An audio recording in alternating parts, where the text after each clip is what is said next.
ஆண்டவராகிய இயேசு கிறிஸ்துவின் நாமத்தில் கல்வாரி நேசம் ஊழியங்கள் சார்பாக உங்கள் அனைவருக்கும் எங்கள் வாழ்த்துக்களை தெரிவித்துக் கொள்கிறேன். நேற்று தான் குட் ஃப்ரைடேவாக ஆண்டவராகிய இயேசு கிறிஸ்துவின் சிலுவை பாடுகளின் 7 வார்த்தைகளை நாம் அனைத்து திருச்சபையில் நாம் கேட்டிருப்போம். ஆகையால் இன்றும் கூட அதை தொடர்ச்சியாக அதை பற்றி பேச வேண்டும் என்று பரிசுத்த ஆவியானவர் அப்படினால் நானும் ஒரு வார்த்தையை குறித்து சற்று ஆழமாக சிந்திக்க வேண்டும் என்று நினைக்கிறேன். ஏனென்றால் அநேகம் தரம் அந்த சிலுவையில் முனைந்த 7 வார்த்தைகளின் உண்மையான அர்த்தத்தை உணராதவர்களாகவே ஏதோ சடங்காச்சாரமாக வருடம் வருடம் அது கொண்டாடுவது போல் நாம் கொண்டாடி வருகிறோம்.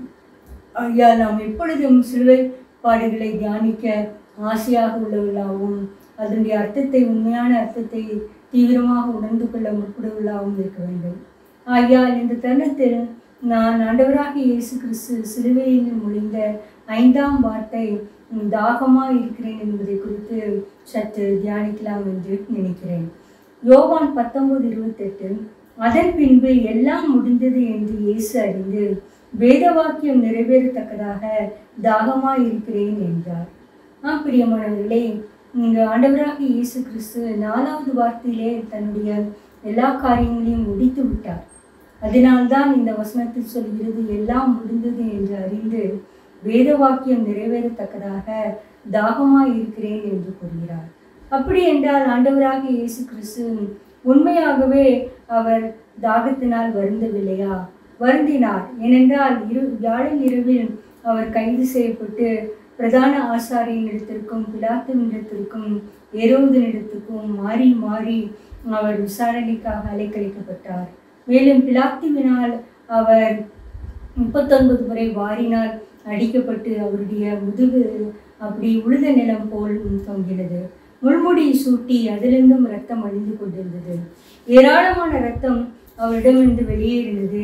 ஆகையால் அவருடைய உண்மையான தியாகத்தை உணர்த்துவனமாக சங்கீதம் 22:15 சொல்கிறது, என் பலன் ஓட்டை போல் காய்ந்தது, என் நாவு மேல் வாயோடே ஒட்டி கொண்டது, என்னை மரணத்தூளில் போடுகிறேன். பிரியமானவர், நம்முடைய ஆண்டவராக இயேசு கிறிஸ்துவின் உண்மையான நிலைமை, சிலுவையின் உண்மையான நிலைமை இந்த வசனத்தில் அழுத்தம் திருத்தமாக பல 100 ஆண்டுகளுக்கு முன்பதாகவே தாவீது அரசனால் எழுதப்பட்டிருக்கிறது. என் நாவு மேல் வாயோடே ஒட்டி கொண்டது. அப்படி என்றால் அந்த தாகத்தால் நம் நாவு தான் பேசுவதற்கு அதிகமாக உதவுவது. ஆனால் அந்த நாவு மேல்வாயோடே ஒட்டி கொண்டிருக்கும் பொழுது எந்த வார்த்தையும் நம்மால் பேசவே முடியாது. ஆகையால் நாம் சிந்தித்துக் கொள்ளலாம், நம் ஆண்டவராக இயேசு கிறிஸ்து சிலுவையில் மொழிந்த ஒவ்வொரு வார்த்தையும் தன்னுடைய பலனெல்லாம் கூட்டி கொண்டு அதிக சிரமத்தோடு தான் அந்த ஒவ்வொரு வார்த்தையும் கூடியிருக்க முடியும். ஆகையால் இங்கு தாகமாக இருக்கிறேன் என்று சொல்வது ஒரு ஆத்தும தாகத்தை குறிக்கிறது. ஏனென்றால் நாம் முதலாவது அறிந்து கொள்ள வேண்டியது ஆண்டவராக இயேசு கிறிஸ்து இங்கு சரீர பிரகாரமான தாகமாக இருப்பதை காட்டிலும் நாம் ஆத்தும பிரகாரமாகவும் கூட அவர் ஒரு தாகமாக இருக்கிறார். ஏனென்றால் யோவான் 4:34 சொல்கிறது, இயேசு சீஷர்களை நோக்கி, என்னை அனுப்பினருடைய சித்தத்தின்படி செய்து அவருடைய கிரியையை முடிப்பதே என்னுடைய போஜனமாக இருக்கிறது. பிரியமானவர்களே, இங்கு எல்லாம் முடிந்தது என்று வேத வாக்கியம் நிறைவேறத்தக்கதாக ஆண்டவர் தாகமாக இருக்கிறேன் என்று சொல்கிறார். அப்படி என்றால் நாம் பிதாவாகிய தேவன் செய்து முடித்த எல்லா கிரியையும் அவர் 4வது வாக்கியத்தோடு சொல்லி முடித்து விட்டார். அதனால் அவர் அறிந்த அனுப்பினுடைய சித்தத்தின்படி செய்கிறதே என் போஜனமாக இருக்கிறது. ஆகையால் அவருடைய சித்தம் பரிபூர்ண சித்தம், பிதாவின் பரிபூர்ண சித்தத்தை அவர் செய்து முடித்தபடியினால்தான் அவர் இப்பொழுது தாகமாக இருக்கிறேன் என்று கூறுகிறார், வேத வாக்கியங்கள் நிறைவேறத்தக்கதாக. அப்படி என்றால் நாம் ஒரு போஜனம் சாப்பிட்ட பின்பு நாம் எல்லாரும் தண்ணீர் குடிப்போம். அதே போல்தான் ஆண்டவராக இயேசு கிறிஸ்துவும் அந்த தண்ணீர் கொடுப்பதற்கு ஏற்ற விதமாக தாகமாக இருக்கிறேன் என்று கூறுகிறார். ஆகையால் அவர் பிதாவின் சித்தத்தை செய்து முடிப்பதே அவருடைய போஜனமாக இருந்தது. ஆகையால் அவர் போஜனம் எல்லாம் செய்து முடித்து விட்டார், சாப்பிட்டு முடித்து விட்டார். இப்பொழுது தாகமாக இருக்கிறேன் என்று கூறுகிறார். ஆகையால் இந்த தாகமாக இருக்கிறேன் என்பது ஒரு முற்று பெறாத ஒரு சொற்றொடர்.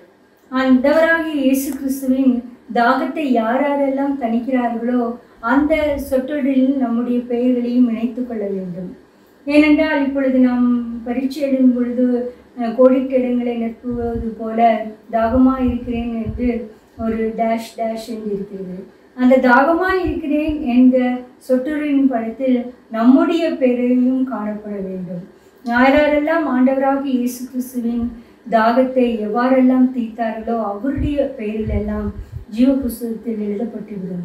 அதனால்தான் ஆண்டவர் தன் சரீர தேவைகளை பூர்த்தி செய்வதை பார்க்கிலும் ஆண்டவராகிய பிதாவாகிய தேவனின் சிசத்தை செய்து முடித்து அவர் போஜனத்தை உட்கொண்டபடியினால் அதற்கு பின்பாக தண்ணீர் யாருக்கும் தாகமாக இருக்கிறேன் என்று கூறுகிறார். ஆம், அவருடைய தாகத்தை தணிக்க முற்பவர்களாக நாம் கிறிஸ்துவ சமுதாயம் காணப்பட வேண்டும். எந்தெந்த விதத்தில் அவருடைய தாகத்தை தணிக்கலாம் என்று வேதாந்தத்தின் அடிப்படையில் இருந்து நாம் கண்டுபிடிக்கலாம். முதலாவது, நம் ஆண்டவராகிய இயேசு கிறிஸ்துவின் ஆத்தும தாகத்தை தீர்க்கிற மக்களாக இருக்க வேண்டும். ஏனென்றால் இந்த உலகத்தில் ஏராளமான ஆத்மாக்கள் ஆண்டவராகிய இயேசு கிறிஸ்துவின் சித்தத்தை அறியாமல் அவருடைய நாமத்தையே அறியாமல் பாதாளத்துக்குள் சென்று கொண்டிருக்கிறார்கள். அவர்களுக்கெல்லாம் நாம் அண்டாடுவதாகவும் அவரிடம் ஆண்டவராகிய இயேசு கிறிஸ்துவை சொல்லி அவர்களை ஆண்டவராக இயேசு கிறிஸ்துவை இழுப்பதும் நமது முக்கிய குறிக்கோளாக இருக்கிறது. ஆகையால் இதற்கு ஒரு ஆதாரமாக பரிசுத்த யோவான் விசேஷத்தில் யோவான் 1 முதல் நீங்கள் பார்த்தீர்கள் என்றால் யோவான் 4ஆம் அதிகாரத்தில் அவர் சமாரிய ஸ்திரீயின் ஒரு சம்பவம் இங்கு குறிப்பிடப்பட்டுள்ளது. இங்கு அவர் சமாரியா ஸ்திரீயை அவர் இதற்கு முன்பாக கலிலியாவிலிருந்து சமாரியாவுக்கு போக வேண்டும். கலிலியாவிலிருந்து சமாரியாவுக்கு கிட்டத்தட்ட 70 மைல் தூரம். அந்த 70 மைல் தூரத்தை அவர் நடந்து வந்து அங்கு யாக்கோபு தன்னுடைய குமாரனாக யோசேப்புக்கு கொடுத்த சீகார் என்னும் ஊரில் உள்ள ஒரு கிணற்றின் அண்டையே வந்து உட்கார்ந்தார். யோவான் 4:1 அவர் சமாரியா நாட்டில் வழியாக போக வேண்டியதாக இருந்தார். யோவான் 4:5 சீகார் ஊருக்கு வந்தார். பிரயாணத்தினால் களைப்படைந்தவராய் கிணற்றின் அருகே உட்கார்ந்தார். ஏறக்குறைய 6ஆம் மணி வேளையாக இருந்தது. அப்பொழுது தண்ணீர் மொள்ள வந்த சமாரிய பெண்ணிடம் தாகத்துக்கு தாய் என்று கேட்டார். பிரியமானவர்களே, ஏறக்குறைய 12 மணி நேரத்தில் பகல் 6ஆம் மணி வேளை என்பது பகல் 12 மணி உச்சி வெயில். அந்த நேரத்தில் தான் அங்கு ஒரு சமாரிய பெண் தன் குடத்தோடு தண்ணீர் மொள்ள வருகிறார். அவளுடைய வாழ்க்கை முறை சரியாக இல்லாததினால் அவள் யாரும் தன்னை காண்டு விடக்கூடாது, தான் மற்ற கூட்டமாக இருக்கும் பொழுது நான் தண்ணீர் மொள்ள வந்தால் என்னை ஏளனம் பேசி என்னை துரத்தி விடுவார்கள், அதனால் யாரும் இல்லாத சமயத்தில் நான் தண்ணீர் எடுக்க வந்தால் எனக்கும் தண்ணீர் கிடைக்கும் என்று அவள் தன்னுடைய சரீர பிரகாரமான தாகத்தை தணிப்பதற்காக அங்கு வந்திருந்தார். ஆண்டவராகிய இயேசு கிறிஸ்துவும் கூட அங்கு பிரயாணத்தால் களைப்படைந்தவராகிய வாழ்ந்தராக அங்கு உட்கார்ந்திருந்தார். அப்பொழுது அந்த பெண்மணியை பார்த்து என் தாகத்துக்கு தாய் என்று கேட்கிறார். அப்பொழுது அந்த பெண்மணி சொல்கிறது, நீர் தூதனாக இருக்கிற நீர் எப்படி என்னிடம் தாகத்துக்கு தாய் என்று கேட்கலாம் என்று. ஏனென்றால் இந்த யூதர்கள் சமாரியர்களோடு எந்த சம்பந்தமும் கலவ மாட்டார்கள். ஆனாலும் ஆண்டவராக இயேசு கிறிஸ்து சொல்கிறார், நீ தாகத்துக்கு தாய் என்று கேட்கிறவரை நீர் இன்னார் என்று அறிந்திருந்தால் நீ அவரிடத்தில் கேட்டிருப்பார், அவருக்கு ஜீவ தண்ணீரை கொடுத்திருப்பார் என்று. அந்த பெண்ணும் சொல்கிறாள், நான் ஒரு காலம் தாகமடையாதபடி நீர் எனக்கு அந்த ஜீவ தண்ணீரை தர வேண்டும் என்று கூறுகிறார். இப்படி நெடிய நேர சம்பாஷணைக்கு பின்பு அவருடைய தனிப்பட்ட வாழ்க்கையை குறித்து ஒரு கேள்வி கேட்ட பொழுது கூட அதற்கும் கூட அவள் உண்மையான பதிலை சொன்னார். அதை கண்டு அவர் அந்த பதிலை கண்டவுடன் அவர் உண்மையான நிலைமை ஆண்டவராக இயேசு கிறிஸ்து உணர்த்தவுடன் அவர் சொன்னது, நீ மேசியாவோ கிறிஸ்துவோ நீ தீர்க்கதரிசி என்று காண்கிறேன் என்று உணர்ந்து கொண்டார். அப்பொழுது அவள் தண்ணீர் கொண்ட வந்தவள் தன் குடத்தை உள்ளே விட்டுவிட்டு அவள் ஊருக்குள் ஓடி, நான் செய்த எல்லா காரியத்தையும் ஒருவர் எனக்கு சொன்னார், அவர்தான் கிறிஸ்துவோ என்று பாருங்கள் என்று கூறினார். பிரியமானவர்கள், இப்பொழுது அந்த பெண் ஆண்டவராக இயேசு கிறிஸ்துவை மேசியாக கிறிஸ்துவாக கண்டுகொண்டபடினால் ஊருக்குள் சென்று மற்றவர்களிடம் சந்திக்க அவள் வெட்கப்படவே இல்லை. இதற்கு முன்பதாக அவள் ஊர் மக்களை அவள் சந்திக்க முற்படுவதற்கு அவளுக்கு அதிக சங்கோஜமாக இருந்தது. காரணம், அவளுடைய வாழ்க்கை தாறுமாறமான ஒரு வாழ்க்கை, மற்றவர்களால் புலப்படத்தக்கதாக இல்லாத ஒரு வாழ்க்கையாக இருந்தது. ஆனால் ஆண்டவராக இயேசு கிறிஸ்துவிடம் வந்தவுடன் எல்லா காரியத்தையும் அவரிடம் சொல்லிவிட்ட பின்பு இப்பொழுது தைரியமாக ஊருக்குள் சென்று நான் செய்த எல்லாவற்றையும் ஒருவர் சொன்னார், அவர்தான் மேசியாவோ, வந்து பாருங்கள் என்று ஊர் மக்கள் அனைவரையும் ஆண்டவராகிய இயேசு கிறிஸ்து வந்தார். அப்பொழுதுதான் இப்பொழுது சீஷர்களும் வந்து போஜனம் சாப்பிடும் என்று சொல்ல பொழுது அவர் சொன்னது, நான் இயேசு சீஷர்களை நோக்கி, என்னை அனுப்பினவருடைய சித்தத்தின்படி செய்து அவருடைய கிரியைகளை செய்து முடிப்பதே என்னுடைய போஜனமாக இருக்கிறது என்று. அந்த சீஷர்கள் கூட ஆச்சரியப்பட்டார்கள், யாராவது இவருக்கு போஜனம் கொடுத்திருப்பார்? இல்லை, அப்படி அல்ல. அப்பொழுது அந்த ஊர் மக்கள் அனைவரும் ஆண்டவராக இயேசு கிறிஸ்துவிடம் வந்து, நீங்கள் 2 நாள் எங்களோடு தங்க வேண்டும் என்று கேட்ட பொழுது அவர் 2 நாள் இருந்து தங்கி அவளுக்கு எல்லா போதகத்தையும் சொன்ன பொழுது அந்த ஊர் மக்கள் அனைவரும் சொன்னது, நீ சொன்னது மாத்திரமல்ல, அவருடைய கேட்டு அவருடைய நாங்கள் விசுவாசித்து அவரை மேசியாகவே ஏற்றுக்கொண்டோம் என்று கூறினார். பிரியமானவர்களே, இந்த சமாரிய பெண் ஆண்டவராக இயேசு கிறிஸ்துவின் தாகத்தை தீர்க்கிற மகளாக இருந்தார். அவள் ஆண்டவராக இயேசு கிறிஸ்துவிடம் அவள் வந்தது, அவள் அந்த கிணற்றருகே வந்தது அங்கு தன்னுடைய சரீர தேவையான தாகத்தை தீர்ப்பதற்காக தான். ஆனால் அங்கே ஆண்டவராக இயேசு கிறிஸ்துவை சந்தித்த பொழுது அவளுடைய குறைவுகள் நிறைவுகள் எல்லாம் அவர் பாதத்தில் வைத்துவிட்டு இப்பொழுது அவருடைய தாகத்தை தணிக்கிற மகளாக ஊருக்கு சென்று அனைத்து ஊர் மக்களையும் அவர் எடுத்துக்கொண்டு வந்தார்.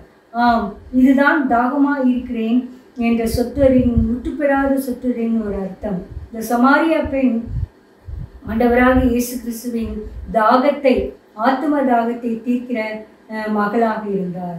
இதை போலதான் நாமும் காணப்பட வேண்டும். இந்த உலகத்தில் நாம் ஆண்டவராக இயேசு கிறிஸ்துவின் போதனையை கேட்ட பின்பாக, முக்கியமாக அவருடைய சிலுவை பாடுகளை சிந்தித்த பின்பு ஏதோ மும்மணிதானம் வந்தோம் போனோம் என்று வெறுமனை செல்வதற்கல்ல, அவர் விட்டு சென்ற கடமையை நாம் ஆட்டுவதற்காக தான் நாம் அழைக்கப்பட்டிருக்கிறோம். ஆயால் தாகமாக இருக்கிறேன் என்ற அர்த்தத்தின் இந்த சொற்றொடரின் அர்த்தத்தை உணர்ந்த மக்களாக நான் செயல்பட அழைக்கப்படுகிறோம். இரண்டாவது, நாம் எவ்வாறு ஆண்டவராக இயேசு கிறிஸ்துவின் தாகத்தை தணிக்கலாம் என்றால், நாம் சிறியவர்களுக்கும் வறியவர்களுக்கும் எளியவர்களுக்கும் ஒன்றுமில்லாத மக்களுக்கும் உதவும் பொழுது நாம் ஆண்டவராக இயேசு கிறிஸ்துவின் தாகத்தை தீர்க்கிற மக்களாக நாம் காணப்படுவோம். நற்கிரியையில் செய்கிறவர்களாக, சேரிட்டபிள் டீட்ஸ் செய்யும் பொழுது நாம் ஆண்டவராக இயேசு கிறிஸ்துவின் தாகத்தை தீர்ப்பவராக நாம் காணப்படுவோம். இங்கு மத்தேயு 25:31 முதல் ஒரு 46 வரை ஒரு சம்பவத்தை ஆண்டவராக இயேசு கிறிஸ்துவை வர்ணிக்கிறார். அவர் கூறுவது என்னவென்றால், மனுஷகுமாரன் மகிமையோடு ராஜாவாக வீற்றிருக்கும் பொழுது உலகத்தில் உள்ள அனைத்து ஜனங்களையும் அவர் முன்பாக நிற்கிறார்கள். அவர் அந்த ஜனங்களில் செம்மறியாடுகளையும் வெள்ளாடுகளையும் இரண்டாக பிரித்து, செம்மறியாடுகளை தான் வலது பக்கமாக நிறுத்தி, வெள்ளாடை நான் இடது பக்கமாக நிறுத்தி, நாம் வலது பக்கமாக இருக்கிற மக்களை பார்த்து இவ்வாறு கூறுகிறார். மத்தேயு 25:34. அப்பொழுது ராஜா தனது வலது பக்கத்தில் நிற்பவர்களை பார்த்து, வாருங்கள், என் பிதாவினால் ஆசீர்வதிக்கப்பட்டவர்களே, உலகம் உண்டானது முதல் உங்களுக்காக ஆயத்தம் பண்ணிவிட்டிருக்கிற ராஜ்யத்தை சுதந்திரித்துக் கொள்ளுங்கள். தாகமாக இருந்தேன், என் தாகத்தை தீர்த்தீர்கள். அந்நியனாக இருந்தேன், என்னை சேர்த்துக் கொண்டீர்கள். இங்கே முக்கியமாக கவனிக்கப்பட வேண்டிய ஒரு காரியம், நான் தாகமாக இருந்தேன், என் தாகத்தை தீர்த்தீர்கள் என்று. இப்பொழுது அந்த நீதிமான்கள் கேட்கிறார்கள், ஆண்டவரே, நாங்கள் எப்பொழுது உம்மை கண்டு கொண்டோம், தாகத்தை தீர்த்தோம், பசியை போக்கினோம், எளிமையை போக்கினோம் என்றெல்லாம் கேட்கும் பொழுது அவர் சொன்னது மத்தேயு 25:37. அப்பொழுது ராஜா பிரதித்திரமாக, மிகவும் சிறியவராக என் சகோதரன் இவர்களில் ஒருவனுக்கு நீங்கள் எதை செய்தீர்களோ அதை எனக்கே செய்தீர்கள் என்று மெய்யாகவே உங்களுக்கு சொல்லுகிறேன். பிரியமானவர்களே, மிகவும் சிறியவராக, இங்கு மிகவும் சிறியவர்கள் என்பது புவரஸ்ட் ஆஃப் த புவர். அவர்களால் எதுவுமே தங்களுடைய தேவைகளை கூட அவர்களால் சந்தித்துக் கொள்ளவே முடியாது. எல்லா காரியத்திற்கும் மற்றவர்களை சார்ந்து நிற்பவர்கள் தான். அப்பேற்பட்ட மக்களை நாம் இந்த உலகத்தில் ஏராளமான பேர் காண்கிறோம். இந்த உலக நாடுகளில் போரினால் மற்ற மக்கள் கைதியாக பிடிக்கப்பட்டு போகும்போது நாடு இழந்து வீடு இழந்து அவர்கள் ஒரு போர்க்கைதியை போல், ரெஃப்யூஜி போல் அவர்கள் கேம்ப்ஸில் தங்க வைத்து கொண்டிருக்கும் பொழுது தங்களால் எதையுமே தீர்த்து கொள்ள முடியாது. எல்லாவற்றையும் அவர்களுக்கு மற்றவர்கள் தான் கொடுக்க வேண்டும். உணவு, உடை, உறையூல், எல்லா காரியத்தையும். அப்பேற்பட்ட செய்தியை வழங்குகிறவர்கள் ஆண்டவராக இயேசு கிறிஸ்துவின் தாகத்தை தீர்க்கிறவர்களாக காணப்படுகிறார்கள். நீங்கள் மதர் தெரேசாவை பார்த்தீர்கள் என்றால் அவர்கள் எந்த விதமான பெரிய பிரசங்கமும் செய்யவில்லை.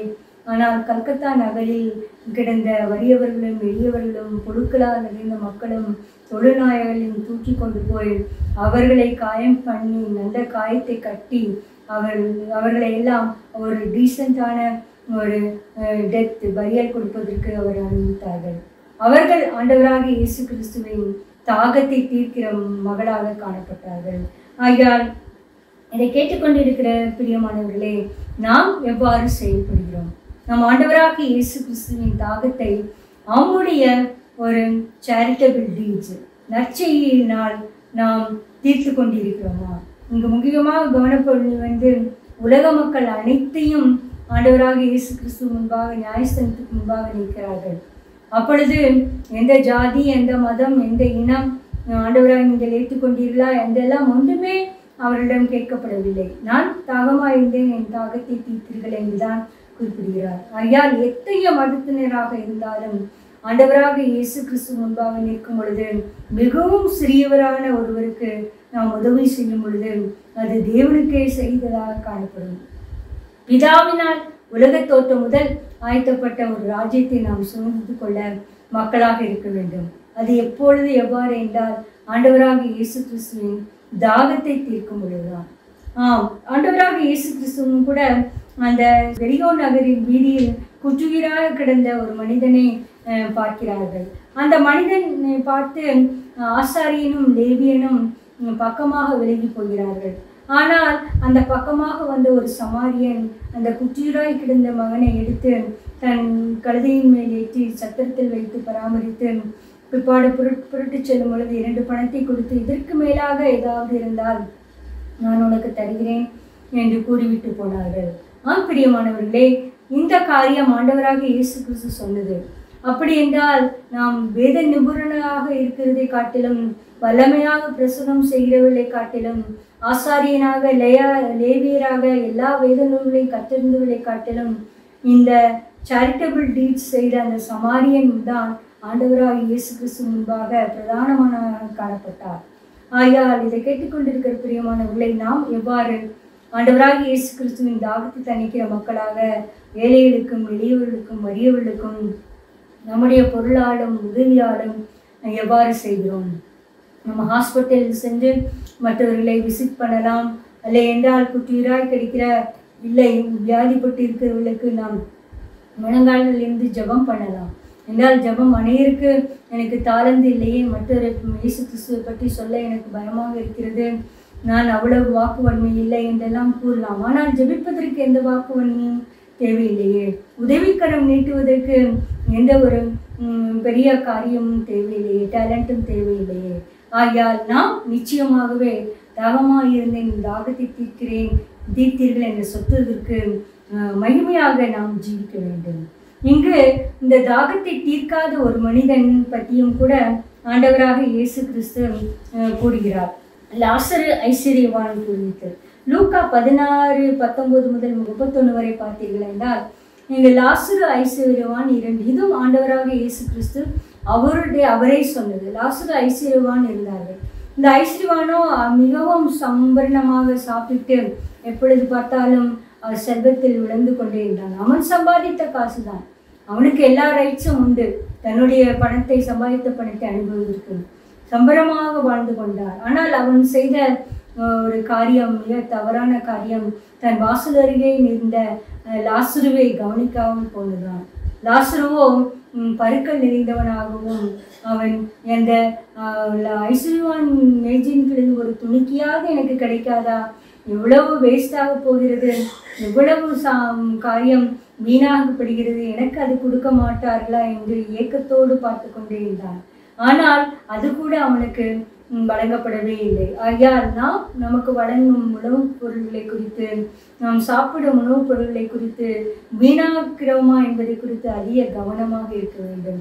ஏனென்றால் அந்த வீணாக்கப்பட போகிற பொருளுக்கு தாகமாக இருக்கிறவர்கள் ஏராளமான பேர் இருக்கிறார்கள், இந்த லாசுவை போல். அப்பேற்பட்ட ஒரு வீணான பொருளை கூட இந்த ஐஸ்வர்யவான் லாசருக்கு பகிர்ந்து கொடுக்க இஷ்டமே இல்லை. கடைசியில் லாசரு மரித்து தேவதூதர்களால் அவர் ஆபிரகாமின் மடியில் கொண்டு போய் விடப்பட்டார். ஆனால் இந்த ஐஸ்வர்யவானும் மரித்து நரகத்தில் கொண்டு போய் விடப்பட்டான். இப்பொழுது ஐஸ்வர்யவானுக்கு அதிக தாகம் எடுக்கிறது. ஐயோ, நெருப்பு, எங்கேயும் நெருப்பு பற்றி கரிகிறதே, தாகம் தாகம் தாகம் என்று. அப்பொழுது கண்களை ஏறெடுத்து பார்க்கும்போது தூரத்தில் லாசரு ஆபிரகாம் மடியில் இருந்து கொண்டிருந்தார். அப்பொழுது ஆபிரகாம், தகப்பனே, எனக்கு லாசருவை ஒரு சொட்டு தன்னுடைய சுண்டு விரலில் நினைத்து 2 சொட்டு எனக்கு தண்ணி வேண்டும் என்று கேட்கும் பொழுது, இல்லை இல்லை, மறுக்கப்பட்டது இந்த ஜெபம். ஆகையால் பிரியமானவர்களே, நாம் இந்த உலகத்தில் இருக்கும் பொழுது நாம் மற்றவர்களின் தாகத்தை தீர்க்காத மக்களாக இருந்தால் நாம் நரகத்தில் தாகம் தாகம் தண்ணீர் தண்ணீர் என்று அலறிக்கொண்டிருப்போம். இந்த உலகத்தில் இருக்கும் பொழுது மற்றவர்களின் ஆத்தும தேவைகளை நாம் பூர்த்தி செய்யாமல் இருந்தால், இந்த ஐஸ்வர்யான் கூட ஒரு விண்ணப்பம் வைக்கிறார். 5 சகோதரர்கள் எனக்கு உண்டு, அவர்களுக்கு மரித்திருந்த லாசரு போய் பிரசங்கம் பண்ண வேண்டும், அவர்கள் இந்த இடத்துக்கு வரக்கூடாது என்று. ஆனாலும் அப்பொழுதும் அந்த விருப்பமெல்லாம் மறுக்கப்பட்டது. ஏனென்றால் உயிரோடு இருக்கும் பொழுது நமக்கு தீர்க்கதரிசிகளும் ஆசாரிகளும் சொல்வதை நாம் கேட்காமல் போனால், மருத்துவர்லேருந்து ஒருத்தர்லேருந்து வந்தால் கூட நாம் அதை கண்டுகொள்ளவே மாட்டோம். ஆகையால் நாம் ஜாக்கிரதையாக இருக்க வேண்டும். பிரியமானவர்களே, நாம் எவ்வாறு ஆண்டவராக இயேசு கிறிஸ்துவின் தாகத்தை தணிக்க முற்பொருளாக இருக்கிறோம்? இல்லை, நாம் தாகத்தை தணிக்க முற்பொருளாக இருக்கும் பொழுதுதான் நமக்கு பிதாவினால் ஏற்படுத்தப்பட்ட ஒரு ராஜ்யம் கிடைக்கும். இல்லை என்றால் நித்திய நரக அக்கினிதான். அதில் எந்தவித பட்சபாதமும் இல்லை. ஏனென்றால் இந்த காரியங்கள் எல்லாம் ஆண்டவராக இயேசு கிறிஸ்துவின் வாயிலிருந்து வந்த வார்த்தைகள். வானமும் பூமியும் ஒளிந்து போகும், என் வார்த்தைகளை ஒளிந்து போகாது என்று தேவன் கூறுகிறார். ஆகையால் நாம் கடைசியாக நாம் ஆண்டவராக இயேசு கிறிஸ்துவின் மேல் தாகமாக இருக்கும் பொழுது மட்டும்தான், நிச்சயமாக விசுவாச ஜீவனம் செய்யும் பொழுது மட்டும்தான் நாம் ஆத்தும ஆதாயம் செய்ய முடியும். நாம் விசுவாசத்தில் பெருகி இருக்கும் பொழுதுதான் மற்றவர்களை பற்றி ஒரு மன்னிப்பின் சுவாபம் வர வேண்டும். யோவான் 7:37, பண்டிகை நாளாகிய கடைசி நாளில் இயேசு நின்று சத்தமிட்டு, ஒருவன் தாகமா என்றால் எண்ணத்தில் வந்து பான பண்ண கடவன் என்று கூறுகிறார். வேத வாக்கியம் சொல்லுகிறபடி, என்னிடத்தில் விசுவாசமா இருக்கிறவன் எவனும் அவன் உள்ளத்திலிருந்து ஜீவ தண்ணீர் உள்ள நதிகள் ஓடும். ஆம் பிரியமானவர்களே, இங்கு ஆண்டவராய் கூறுகிறது யோவான் 7:37, தாகமா இருக்கிறவன் என்னிடத்தில் வந்து ஜீவ தண்ணீரை பெற்றுக்கொள்கிறார். இந்த தாகம் என்பது ஆண்டவராக இயேசு கிறிஸ்துவின் மேலுள்ள விசுவாசம். நம் ஆண்டவராக இயேசு கிறிஸ்துவை அறிய வேண்டும், அவருடைய விசுவாசத்தில் பெருக வேண்டும் என்று நாம் நினைக்கும் பொழுதுதான் அவரிடம் ஓடி வந்து வேதாந்தி அதிகமாக வாசித்து, தேவனே, நான் உங்கள் பேரில் தாகமாக இருக்கிறேன், எனக்கு அந்த ஜீவ தண்ணீர் உள்ள நீரூற்றண்டையில் என் தாகத்தை தீர்க்க வேண்டும் என்று நாம் கேட்கிற மக்களாக இருப்போம். ஏனென்றால் இந்த சமாரிய பெண் ஆண்டவராக இயேசு கிறிஸ்துவிடம் வந்து ஜீவ தண்ணீரை பெற்றுக்கொண்டபடியினால்தான் அவர் மற்றவர்களுக்கு சென்று தைரியமாக இயேசு கிறிஸ்துவை பற்றி பறைசாற்றினார். நாமும் கூட அந்த ஜீவ தண்ணீரை பெற்றுக்கொண்ட மக்களாக இருக்கும் பொழுது மட்டும்தான் நாம் தைரியமாக இயேசு கிறிஸ்துவை பற்றி மற்றவர்களுக்கு சொல்ல முடியும். நாம் ஜீவ தண்ணீரை பெறுகிற மக்களாக இருக்கும் பொழுதுதான் நாம் மற்றவர்களுக்கு ஒரு அன்பாக இருந்து, அவர்களை பற்றி ஒரு கரிசனையாக இருந்து நாம் அவர்களுக்கு உதவ முடியும். ஏனென்றால் அநேகம் பேர் நாம் பார்க்கிறோம், மிகவும் சிறியவராக மக்களை பார்க்கிறோம். ஆனால் அவர்கள் மேல் நாம் அன்பு கரிசனை வருகிறவர்கள் மட்டும்தான் அவர்களுக்கு ஒரு உதவி செய்வார்கள். ஆகையால் இதெல்லாம் எவ்வாறு வரும் என்றால், நம் ஆண்டவராகிய இயேசு கிறிஸ்துவிடம் ஓடி வந்து அவரிடமிருந்து நாம் ஜீவ தண்ணீரை பெற்றுக்கொண்ட மக்களாக இருக்கும் பொழுதுதான் நாம் மற்றவர்களுக்கு உதவுகிற மக்களாக இருக்க முடியும். அடுத்ததாக ஆண்டவராக இயேசு கிறிஸ்துவின் தாகத்தை எவ்வாறு தீர்க்கலாம் என்றால், நாம் சத்ருவின் தாகத்தை நாம் தீர்க்கும் பொழுது. ஏனென்றால் ரோமர் 12:20, அன்றியும் உன் சத்துரு பசியாய் இருந்தால் அவனுக்கு போஜனம் கொடு, அவன் தாகமா இருந்தால் அவனுக்கு பானம் கொடு, நீ இப்படி செய்கிறதுனால் அக்னி தழலை அவன் தலையின் மேல் குவிக்கிறவா இருக்கிறார். ஆம், நாம் ஆண்டவராக இயேசு கிறிஸ்து சிலுவையில் மொழிந்த முதல் வார்த்தை, ஆண்டவரே, இவர்களுக்கு மன்னியும், தாங்கள் செய்வது இன்னதென்று அறியாதிருக்கிறார்கள் என்று. தாகமாக இருக்கிறேன் என்று நாம் எவ்வாறு ஆண்டவருடைய தாகத்தை தீர்க்க முடியும் என்றால், நாம் சத்துரு பசியாக இருக்கும் பொழுது அவர்களுக்கு நாம் உதவி செய்யும் பொழுது. இந்த பசி என்பது அவருடைய தேவை. ஒருவேளை நாம் பழிவாங்கும் எண்ணத்துக்கு இடம் கொடுக்கவே கூடாது. அப்படி ஒரு காரியம் நமக்குள் இருக்கும் பொழுது மட்டும்தான் நிச்சயமாகவே நம் சத்துருக்களின் தாகத்தை தீர்க்கிற மக்களாக நாம் காணப்படுவோம். இங்கே தாவீது ராஜா சவுல் கேட்கும் பொழுது சவுல் ராஜா காரணமின்றி தாவீதை பகைத்து அவரை ஒரு தெள்ளுப்பூச்சியை வேட்டையாடுவது போல் வேட்டையாடி கொண்டே இருந்தார். ஒருமுறை சவுல் ஒரு கெபியில் இருக்கும் பொழுது தாவீது மெதுவாக வந்து அவருடைய வஸ்திரத்தொங்கலை அறுத்து கொண்டார். பிற்பாடு அவன் மனம் அழித்து கொண்டது. ஆனாலும் தாவீது அவர் மக்களும் சற்று தூரம் தொலைவு போய் சவுல் ராஜாவே, நீர் ஒரு கௌதாரியை வேட்டையாடுவது போல் என்னை வேட்டையாட வந்தீரே, இப்பொழுது பாருங்கள் உம்முடைய வஸ்திரத்தொங்கல் என்னுடைய கரங்களில் இருக்கிறது என்று. அப்பொழுது சவுல் சொன்னது, தாவீது மகனே, நீ என்னை காட்டிலும் நீதிமான், நீதான் ராஜாவாக இருப்பாய். நீ ராஜாவாக இருக்கும் பொழுது என்னுடைய குடும்பத்தை நீ வேறு இருக்கக்கூடாது என்று ஒரு சத்தியம் வாங்கி கொண்டார். பிரியமானவர்களே, இதுதான் நாம் ஆண்டவராகி இயேசு கிறிஸ்துவின் மேல் நாம் பாசமாக பற்றுதலாக இருக்கும் பொழுது அவருடைய தாகத்தை தீர்க்கிற மக்களாக, முக்கியமாக சத்துருக்களையும் ஒரு நேசிக்கிற மக்களாகவும் தேவன் நம்மை மாற்றி கொள்வார். கடைசியாக நாம் ஆண்டவராக இயேசு கிறிஸ்துவின் ராஜ்யத்தில் நாம் ஜீவிக்கும் பொழுதும் கூட பரலோகத்தில் கூட நாம் தாகத்தை தணிக்கிற மக்களாக ஆண்டவர் நம் தாகத்தை தணிக்கிற மகராக காணப்படுகிறார். வெளிப்படுத்தல் 21:6, நான் அல்பாவும் உபயோகாவும் ஆதியும் அந்தவுமா இருக்கிறேன், தாகமாக இருக்கிறவனுக்கு நான் ஜீவத்தன்மூலத்தில் இலவசமாக கொடுத்தேன். நாம் ஆண்டவராக இயேசு கிறிஸ்துவின் தாகத்தை நாம் இந்த உலகத்தில் நாம் நற்செய்தியின் மூலமாகவோ ஆத்துமாக்களுக்கு நற்செய்தியை கொடுப்பதன் மூலமாகவோ நாம் குற்றீராய்க்கிறவர்களுக்கு உதவுவது மூலமாகவோ பகைவர்களுக்கு உதவும் மூலமாகவோ நாம் சொல்லும் பொழுது நிச்சயமாக அவருடைய தாகத்தை தணிக்கிற மகனாக நாம் காணப்படுவோம். அப்பொழுது பரலோகத்தில் வாருங்கள், ஜீவ தண்ணீர் ஊற்றி இலவசமாக வாங்கி குடியுங்கள் என்று அவருக்கு மேல் உள்ள அவர் இன்னும் ஆசையாக நம்மளுக்கு அநேக காரியங்களை தருவதற்கு பரலோகத்தில் தருவதற்கு ஆசையாக இருக்கிறார். ஐயால் இந்த தாகமாக இருக்கிறேன் என்ற சொத்துரை மனதில் கொண்டு நாம் எவ்வாறெல்லாம் ஆண்டவராக இயேசு கிறிஸ்துவின் தாகத்தை தணிக்கக்கூடிய மக்களாக இந்த உலகத்தில் வாழ்ந்து ஜீவிக்க முடியும் என்று உணர்ந்து சிந்தித்து ஜீவிப்போமாக. ஜெபம். எங்களை நேசிக்கிற அன்பானதாக நீ தாகமாக இருக்கிறேன் என்று சொன்னது சிலுவையில் முடிந்த 5வது மொழி கத்தாவே, எல்லாம் முடிந்தது, வேதவாக்கியங்கள் நினைவாறத்தக்கதாக தாகமாக இருக்கிறேன் என்று கூறிய கத்தாவே, ஆண்டவரே, நீர் சரீர பிரகாரமாக உங்களுடைய சரீரம் பிரிக்கப்பட்டு இரத்தம் சிந்தப்பட்டு உழைக்கப்பட்டு இருந்தாலும் உம்முடைய சரீர தேவையின் மேலாக்கிலும் ஆண்டவராக இயேசு பிதாவின் சித்தத்தை செல்வதே என் போஜனமாக இருக்கிறது என்று கூறி தாகமாக இருக்கிறேன் என்று கூறினீர் கர்த்தாவே. உம்முடைய தாகத்தை தணிக்கிற மக்களாக நாங்கள் காணப்பட வேண்டும்.